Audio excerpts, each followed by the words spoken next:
বীরমহারাজপুর block অন্তর্গত বহলপদর গ্রাম পঞ্চায়েত গৌরগাড় গ্রামর প্রসিদ্ধ শৈবপীঠ বাবা স্বপ্নেশ্বর মহাদেবଙ୍କ ପୀଠରେ ଆଜି ଇଂରାଜୀ ନବବର୍ଷ ଉପଲକ୍ଷେ ଶ୍ରଦ୍ଧାଳୁଙ୍କ ପ୍ରବଳ ଭିଡ଼ ଦେଖିବାକୁ ମିଳିଛି। ସାରା ଭାରତ ତଥା ଦେଶ ବିଦେଶରେ ନୂତନ ବର୍ଷକୁ ଭିନ୍ନ ଭିନ୍ନ ହିସାବରେ ପାଳନ କରୁଥିବାରୁ ଆଜି ଗୌରଗାଡ଼ ଶୈବପୀଠରେ ଶ୍ରଦ୍ଧାଳୁଙ୍କ ଭିଡ଼ ଦେଖିବାକୁ ମିଳିଥିଲା। ଶ୍ରଦ୍ଧାଳୁମାନେ ସକାଳୁ ସକାଳୁ ଆସି ମନ୍ଦିରରେ ଧୂପ ଦୀପ ଜାଳି ପୂଜାର୍ଚ୍ଚନା କରି ବର୍ଷ ସାରା କେମିତି ଭଲରେ କଟିବ ଭଗବାନଙ୍କ ନିକଟରେ ପ୍ରାର୍ଥନା କରି ନବବର୍ଷ ପାଳନ କରିଛନ୍ତି।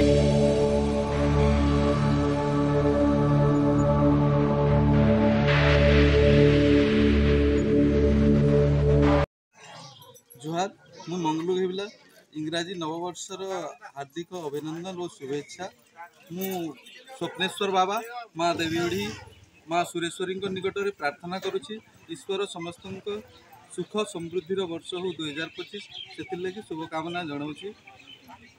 वर्ष एरा मंदिर स्टार्ट करछो फास्ट गौरगाड़ मंदिर आसलो तारपर आमे जिमु पाताली एने सब आडे बुली करी आज मंदिर दर्शन करमु।